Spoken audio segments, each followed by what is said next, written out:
capítulo 2, amém? Título capítulo 2, e o tema da mensagem é Vida Cristã, amém? Título capítulo 2, Vida Cristã. A vida cristã é para ser vivida por todos e todos temos uma função, amém? E nós vamos ver isso no texto, amém? Tito 2, versículo 1, a começar no versículo 1 até o versículo 15.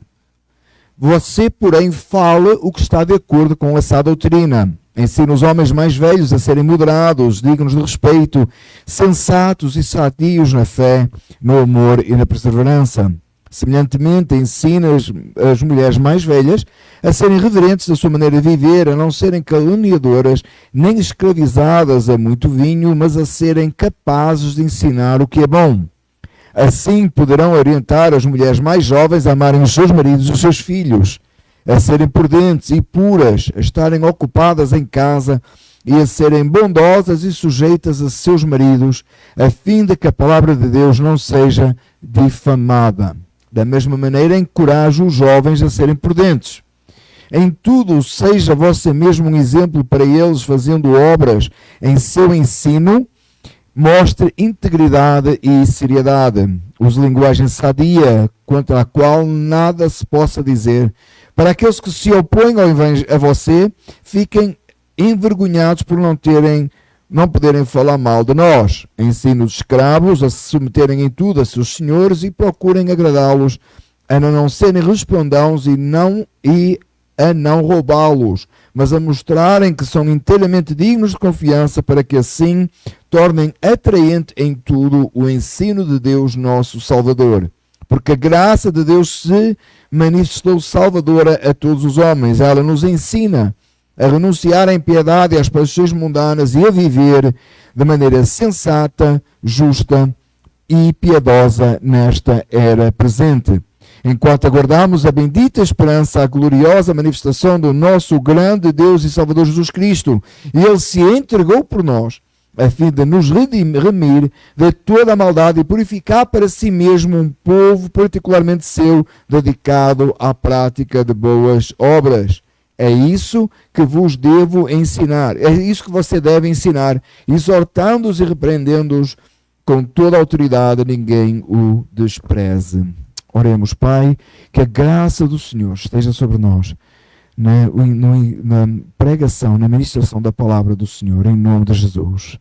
Amém. Mas para ficar sentados, estou confiante que os irmãos, ao lerem o texto em casa, deram conta de uma coisa. A instrução aqui não é muito para os homens nem para os jovens. Vocês repararam? Não tem muita coisa a falar para homens, nem para jovens. Querem ver comigo? O que é que começa por dizer? Você, porém, versículo 1, ensina, fala o que está de acordo com essa doutrina. Amém? Assistimos esta semana o que acontece com quem ensina e prega essa doutrina. Lamentavelmente, 2025, os Estados Unidos, e um homem por ensinar essa doutrina é abatido a tiro. Que o Senhor tenha misericórdia do nosso país e que as nossas orações estes dias tenham sido, por certo, com a senhora Erica Kirk, com os filhos, com o Turning Point e, obviamente, e acima de tudo, com a Igreja de Cristo Jesus, que perdeu um soldado nesta terra, mas que foi recebido na glória de uma forma maravilhosa. Estamos certos. Amém? Que não nos deixemos abater e que o Senhor realmente cumpre a promessa de levantar uma geração. Amém? Alguém disse, teve falado por aí, caiu um, mas levantaram-se muitos. Que assim seja dentro do povo de Deus, amém? Que assim seja com pastores e líderes, presbíteros, com a Igreja de Cristo Jesus. Fale o que está de acordo com essa doutrina. Não se preocupe com o que acontecerá consigo depois. O Senhor está no controle. Amém? Depois nós encontramos o versículo 2, diz assim: ensina os homens mais velhos a serem moderados, dignos de respeito, sensatos e sadios na fé, no amor e na perseverança. Só isso. Simples. Amém? O que é que nós temos que ser, os mais velhos? Quando eu chegar lá, já estou, né? Mais velhos têm que ser moderados, dignos de respeito, sensatos e sadios na fé, no amor e na perseverança. Você diz assim, pastor, mas já está muita coisa aí. É verdade, tem muita coisa aqui.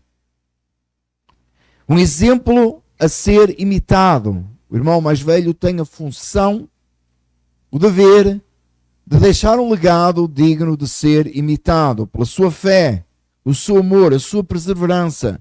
Hoje cada vez é mais difícil sermos perseverantes, ficarmos em aquilo que nos somos chamados a fazer. Esta conferência que eu tive segunda e terça-feira, Batista Reformada, foi precisamente a palavra que mais saiu ou que mais se falou, foi em perseverança.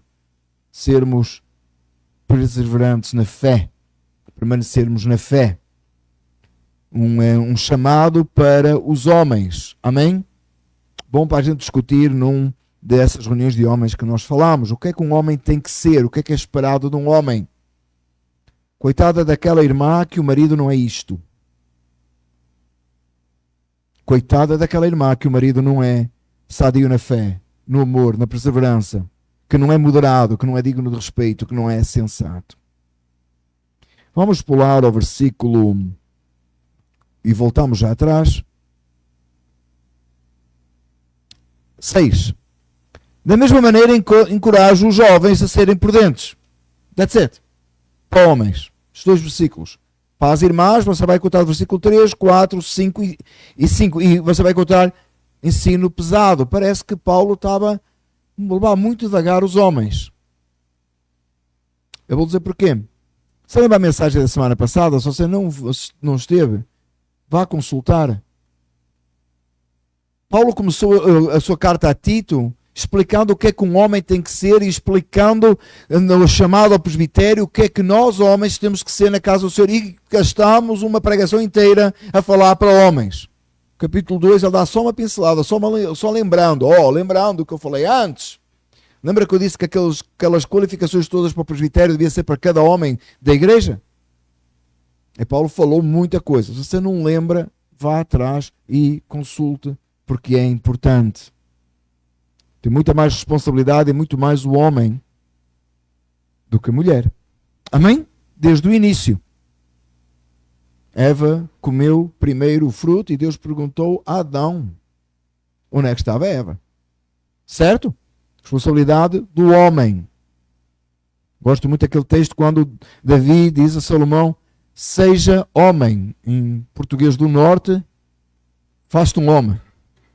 Faz-te um homem com O grande. Só quem é do norte é que entendeu. Faz-te um homem com O grande, né? Eu sei que é com H, irmãos, tá? Mas lá, se for lá até esqueci lá o nome da terra, que era da Marta, lá, perto da terra da Marta. Lá mais acima um pouco. Esqueci o nome da terra. Que é, Deus diz, falo homem com O grande. Esqueci, não importa, não é importante para a mensagem. Anyway, isso é o que ser um homem. O que é que ele diz para as irmãs, para as mulheres? Para as irmãs que estão aqui neste lugar. Semelhantemente, ensine as mulheres mais velhas a serem reverentes. O que é que você tem que ser, irmã? Reverente na sua maneira de viver. Conduta séria em todas as coisas. Não ser caluniadoras. O que mais há hoje, não é? What is the tea? What's the tea? Vamos falar demais, falar coisa que não importa. Gossiping. Como é a palavra em português? Em português de Portugal é coscovilhice, mas os irmãos falam maldicência. O termo bíblico é maldicência. É falar mal. É falar o que é fofoca. A palavra no português do Brasil é fofoca. Sabe uma coisa, mas não sabe direito, mas já espalhou, já todo mundo sabe e ninguém sabe. E não é verdade. E quem conta um conto acrescenta um ponto. Não é? Nem se fala lá no norte. Inventa uma coisa, ouviu falar, mas não sabe direito, mas acha que foi. Sim, você pergunta, você viu? Não, mas eu ouvi dizer. Normalmente começa assim. Olha, é só para a gente orar. Quando alguém chegar a saber, é assim, olha, eu vou contar isto, mas é só para a gente orar. Repreenda em nome de Jesus logo. E diz assim, então vamos orar e não me conta o que foi. Porque se é para orar, olha, eu vou-te dizer, mas é só para orar. Daqui a pouco toda a igreja já sabe da história, era só para orar. E a história nem é verdade, a maior parte das vezes não é verdade. É Satanás querendo criar um problema. Nem escravizadas a muito vinho. Acho que o texto é simples, amém? Paulo falou na primeira parte, na semana passada, para os homens, para os presbíteros, para os homens, também para não beberem em demasia. Em lugar nenhum diz que não pode beber, mas avisa claramente que é para não beber em demasia. Não beber demasiado. Não ser escravo do vinho. Mas a serem capazes de ensinar o que é bom. Só, pera, mas não era suposto as mulheres estarem caladas na igreja? Diz que no céu os homens chegam primeiro a ouvir, irmãos. Irmãos já sabem isso, não é? O texto lá no Apocalipse que diz que no céu vai haver silêncio por 30 minutos. Brincadeira, irmãos, não é? Os irmãos estão-se a rir com medo, não? Alguns irmãos estão-se a rir, mas estão assim com medo, porque vai acabar mal em casa. Em lugar nenhum a palavra do Senhor diz que as mulheres não podem ensinar. Diz a quem devem ensinar. É quem devem? Assim poderão orientar as mulheres mais jovens. As mulheres mais velhas ensinam as mulheres mais jovens a ser o quê? Mulheres. Numa sociedade que não sabe mais o que é homem e mulher é importante. Mas se não houver uma geração mais velha que sabe o lugar que ocupa, como poderá ensinar a mais jovem? E como é que ensina? A amarem os seus maridos e os seus filhos. Qual é a ordem? Marido. Segundo, filhos. Olha o texto. Não inventei. Leia o texto comigo, versículo 4. Assim poderão orientar as mulheres mais jovens a amarem seus maridos e seus filhos. As mulheres mais velhas têm que dar o exemplo como amar o marido e os filhos para que as mais novas possam seguir. Sempre que nós fazemos um casamento, que tem uma jovem que vai casar, ela tem que espelhar-se na vida das irmãs da igreja. Elas vão ensinar em palavras e em conduta. Como é que essa jovem tem que ser, ela tem que ensinar, ela tem que ser ensinada a amar. Não é a sociedade que vai ensinar. A sociedade vai ensinar errado. Assim poderão as mais jovens a amarem seus maridos e seus filhos, a serem prudentes e puras, a estarem ocupadas em casa, cuidar das coisas de casa, a serem bondosas, a seguir bem o problema. Até agora até foi, né? Está difícil, vai ficar pior. E sujeitas a seus maridos.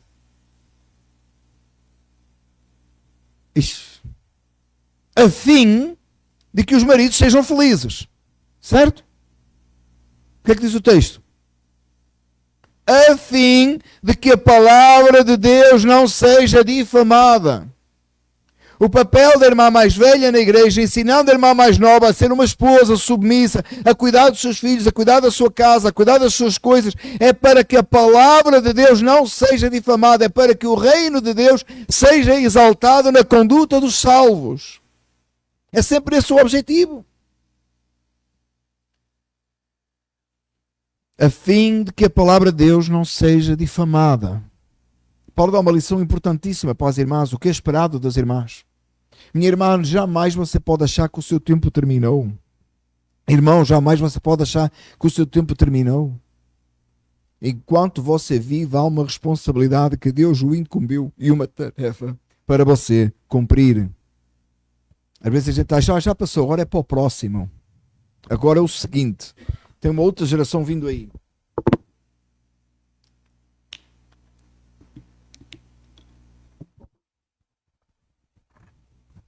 Eu acho que mais que nunca, irmãos, a realidade da geração presente comprova cada vez mais, cada dia mais, o quanto nós precisamos da geração anterior guiando a geração presente, que está completamente perdida. Se a nossa geração dos 40, hoje, dos 50. Se a nossa geração dos 50 hoje já precisava, na altura, quando nós éramos adolescentes, da geração anterior que nos ensinasse, porque a palavra de Deus assim indica, e nós sabemos isso, quanto mais hoje, a geração confusa que nós vivemos hoje, precisa de homens e mulheres sérios na doutrina, que vivam de formas exemplares, passando o testemunho e mostrando como deve ser feito. Se você tem a minha idade, você sabe isso, você precisou quando era adolescente, desses modelos de homens de Deus, mulheres de Deus que viviam corretamente. Imagina hoje, numa sociedade que não sabe nem se é homem, se é mulher, não sabe mais nada, não entende nada. Vive no abstrato e de coisas ridículas. Gente pensando que é gato. Miau, miau. Que Deus abra o nosso entendimento, irmãos. Esta geração que está surgindo precisa cada vez mais que nós, os mais velhos, homens e mulheres, sejam exemplo em tudo, dedicados a Deus, dedicados à obra do Senhor, consagrados, piedosos, buscando a direção do Senhor em todas as coisas, revelando quem Deus é, para que eles copiem o modelo, o exemplo e sigam, sérios, comprometidos. Uma geração preparada para dar seguimento à próxima geração. Uma geração que faça, que sirva de exemplo, que sirva para alguma coisa. Versículo 6, já lemos, encoraja os jovens a serem prudentes. Quanto os jovens necessitam ser prudentes. Amém? De onde é que eles vão tirar isso? Copiando os irmãos mais velhos, de acordo com o texto. Qual é o papel de Tito nisto tudo? Qual é o papel do presbítero, do pastor nisto tudo? Em tudo, seja você mesmo um exemplo para eles, fazendo boas obras. Meu amado irmão, não é obras, sempre que a palavra de Deus fala em boas obras, não é obras para ser salvos, é obras de quem é salvo. O chamado aos pastores, aos presbíteros, é que eles realizem obras, trabalhem e mostrem essas obras. Boas obras, servindo o Senhor. Em seu ensino, mostre integridade e seriedade. Sério com o ensino, não acomodando ao mundo, não acomodando às questões dos nossos dias, não acomodando àquilo que parece ser mais fácil ou que parece ser melhor, mas sendo sério, levando a sério, ser íntegro com a palavra, crendo e obedecendo e afirmando a verdade das Escrituras, independentemente do que as pessoas pensam ou dizem ou acham. Preparando-se para sofrer pela causa do Evangelho. Preparando-se para sofrer agressividade, obstáculos, dificuldades, perseguição até pela causa do Evangelho. Capazes de enfrentarem a morte pela verdade que propagam, sabendo que Deus é aquele que cuida, está no controle de todas as coisas.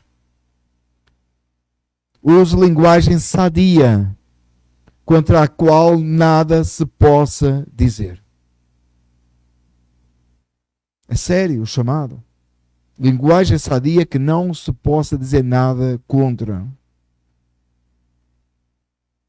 Para que aqueles que se opõem a vocês fiquem envergonhados por não poderem falar mal de nós. E Paulo inclui-se aqui nesta última parte.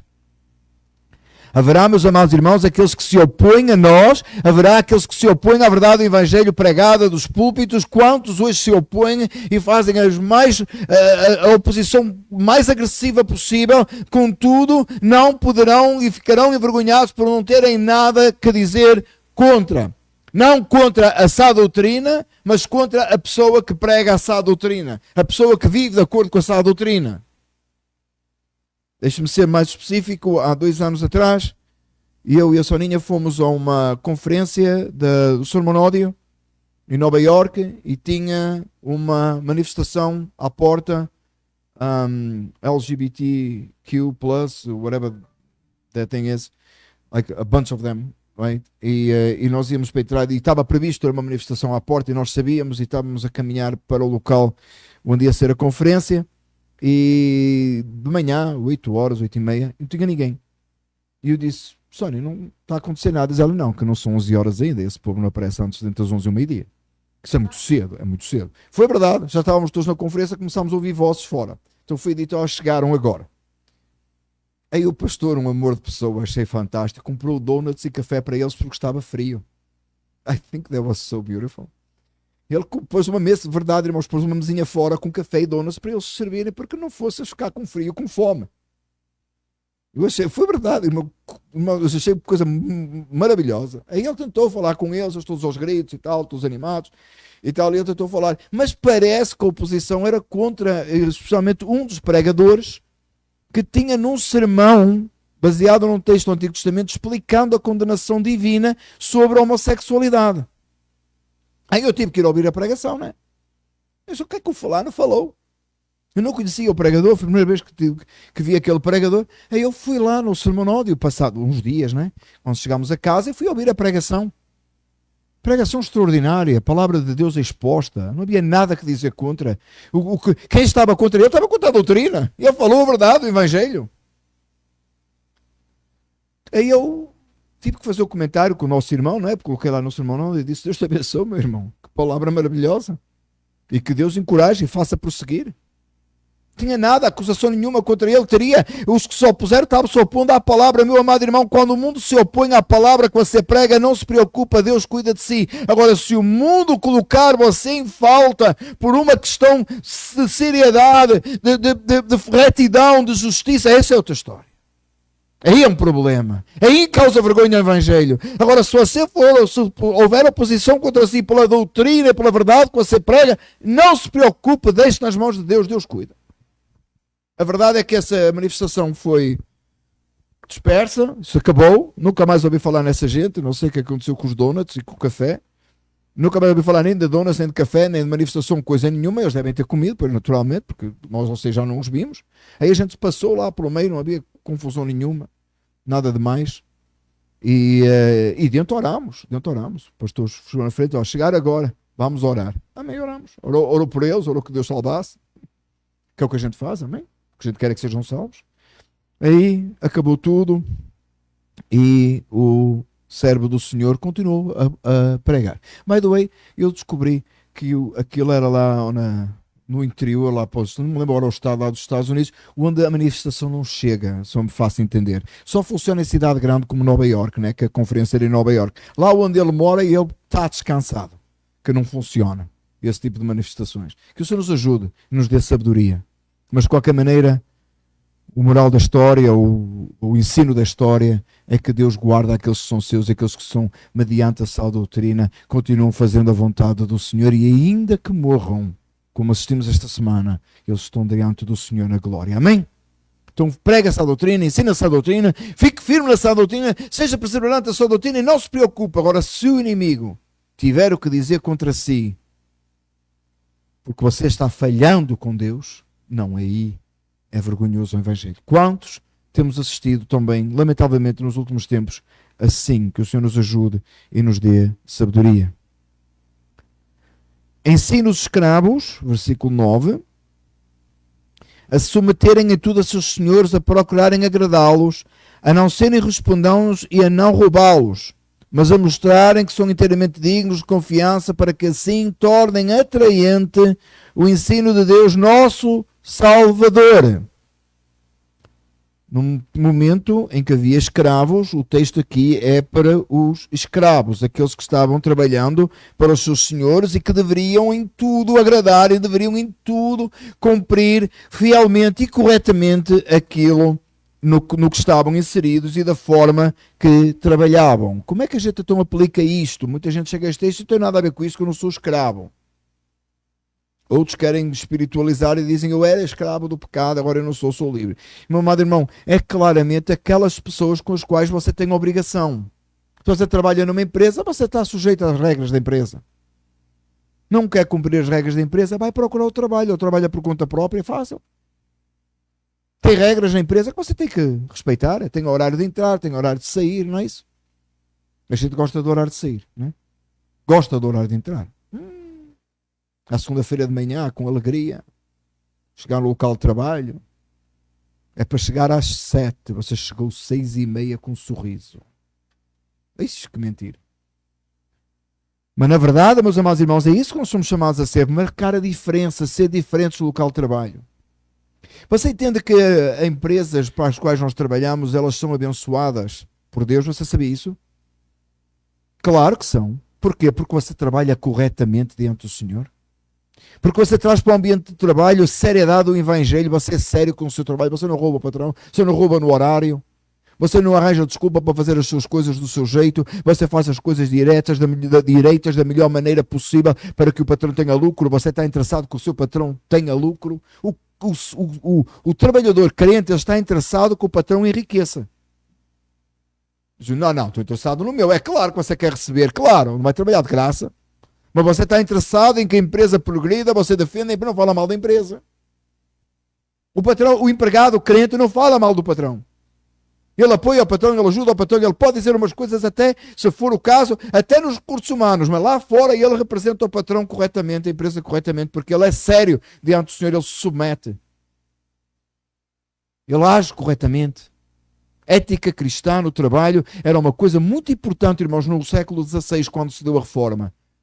Foi-se perdendo depois. Porquê? Porque era ética de trabalho bíblica, como está aqui. Mas está a falar para escravos, irmãos, não para pessoa que, como nós, que trabalhamos para outros e que vimos para casa, ou se você trabalha por conta própria, é melhor ainda. Aí você está mais, tem que responsabilidade com os clientes, não é isso? Se você trabalha por conta própria, você tem responsabilidade com os clientes. Você trabalha para alguém, sempre trabalhamos para alguém, de alguma maneira. Amém? Seja para um patrão ou seja para um cliente, certo? Então ninguém que está aqui escapa dessa. A não ser que você já esteja aposentado, só você sabe isso. Não roubar, a mostrar que são inteiramente dignos de confiança. O seu patrão confia em si, sabe que você não vai roubar a empresa. O seu patrão é capaz de pôr coisas na sua mão sabendo que você vai cuidar direito das coisas da empresa. É muito importante, meus amados irmãos, é muito importante que você cumpra corretamente o seu trabalho de maneira que você mostre. Se assim, pastor, não é tão importante assim, não é? Você passa 8 horas lá, 10, 12, 16, depende. É ou não é assim? Nos dias 2, irmãos, eles dão-nos o telefone da empresa que é para a gente estar 24 horas, não é? E depois assim, não atenda ao telefone fora do horário.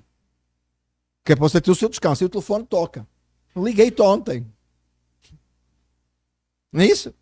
A gente fica preso, não fica? Então é muito mais do que as nossas horas, a gente trabalha. E é bom, é sadio. Mas uma conduta reta diante do Senhor, trabalhando direito diante do Senhor, mostrando por nossas obras de que nós fazemos o que é certo. Um testemunho incrível, irmãos. Um testemunho de um crente no trabalho é incrível. É muitas horas, o colega de trabalho que fica do lado.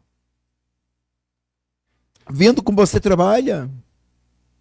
Não se envolvendo em maldicência contra os empregados, ou contra o patrão, ou contra qualquer coisa que está a acontecer, sempre tomando o melhor partido pela empresa.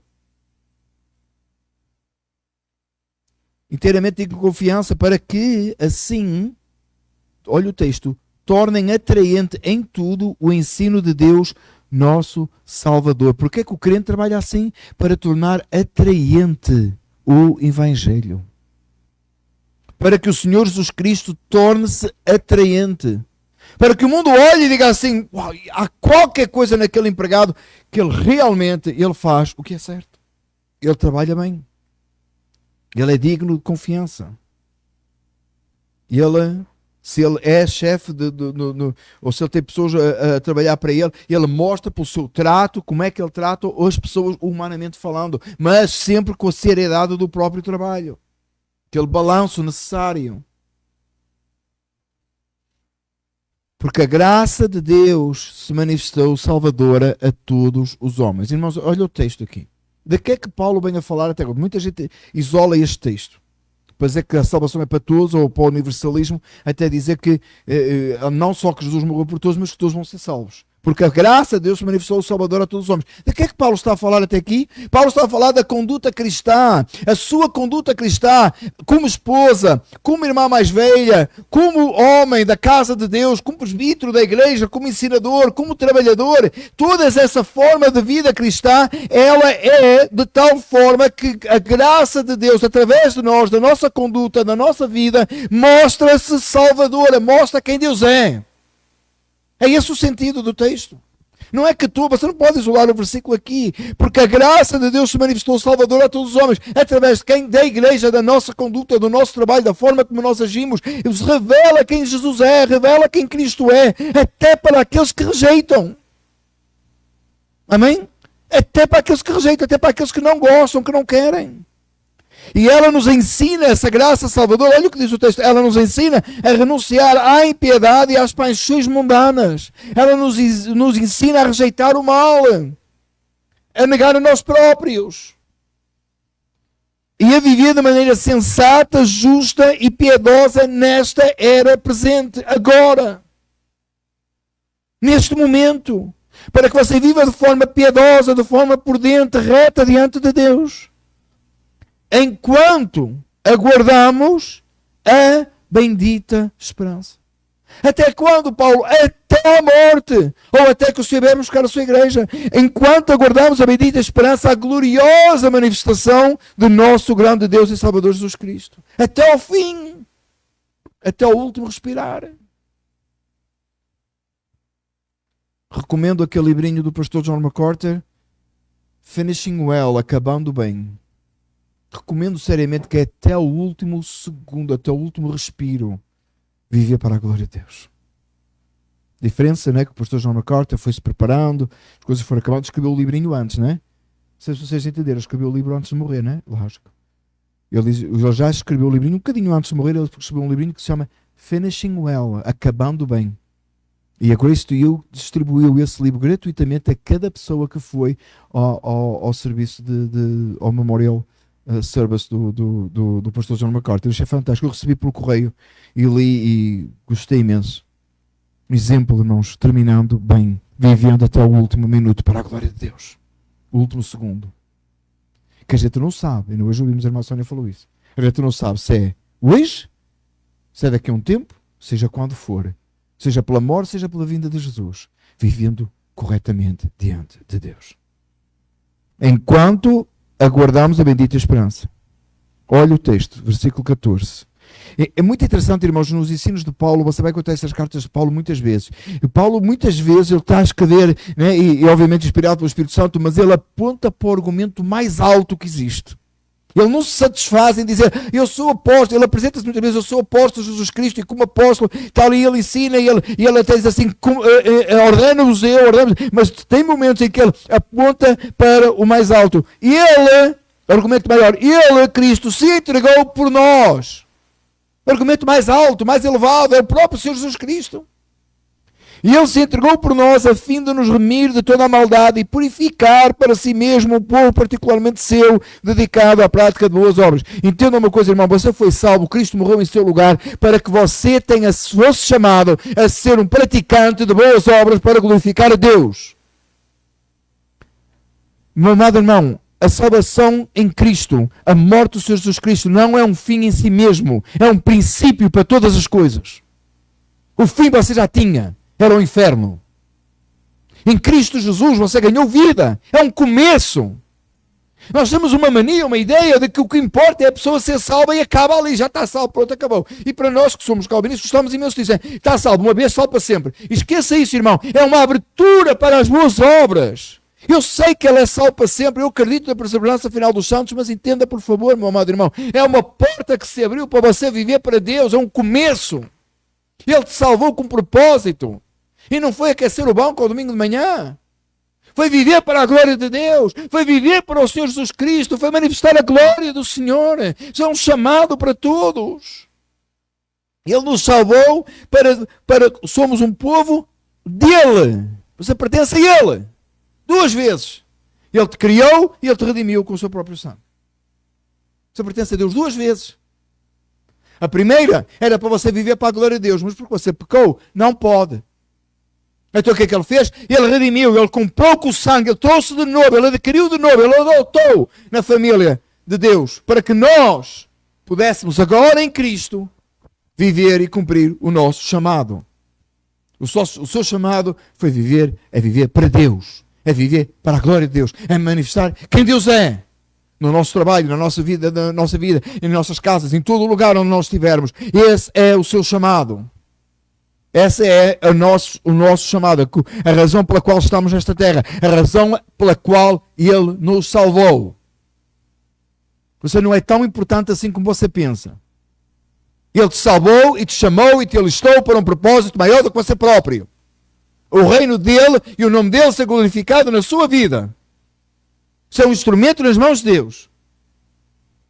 Pare de pensar que isso é um fim em si próprio. Não é para si, é para Ele. Ele salvou para Ele próprio. Meu amado irmão, se fosse para nós, baseado em nós, era de pouco valor. A sua salvação é mais importante do que você. Ela tem o valor da eternidade, ela tem o preço do sangue de Cristo e ela é para a glória de Deus, não para a sua. Ela é maior do que... Se você focar a salvação em si, ela tem este tamanhinho. Mas se você focar em Deus, ela tem a imensidão da eternidade. Essa é a beleza do Evangelho. Ainda bem que isto não é por causa de mim, irmão. Valia pouco. Eu não valho nada, irmão. Ele vale tudo. Amém? É por isso que você deve ensinar, exortando e repreendendo com toda a autoridade. Ninguém o despreze. Paulo diz para encorajar Tito a ensinar, a exortar e a repreender com toda a autoridade. Eu vou rapidamente ler o texto, só o versículo que é o devocional da manhã. Efésios 2:10 diz assim: porque somos criação de Deus, realizada em Cristo Jesus, para fazermos boas obras, as quais Deus preparou antes para nós as praticarmos. Deus tem um plano para a sua vida, realizado planeado antes de você. Deus tem um plano, repetimos, né? Deus tem um plano preparado para a sua vida que foi feito por Deus antes de você ser salvo. Para cada um de nós. Ele nos salvou, somos criação dele, realizada em Cristo Jesus. Obviamente a salvação da nossa alma. Para fazermos boas obras. Ele nos chamou para realizarmos boas obras.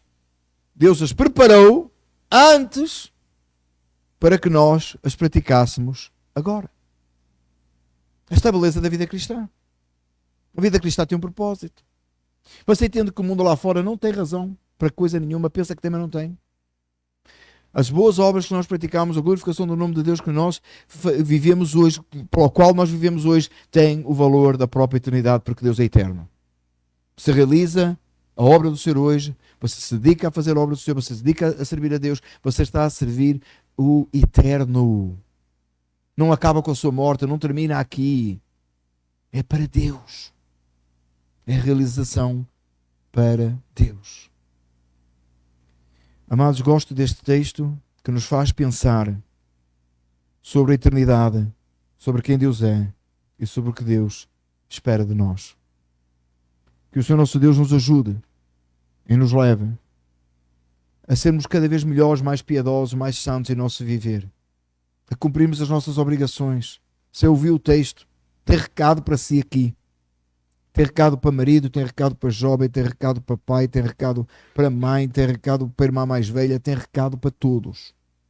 Tem recado para empregados, tem recado para todos. Por certo que ao lermos isto, você se identificou em algum. Então peça a Deus que o Senhor possa ser glorificado no seu dia a dia. Amém?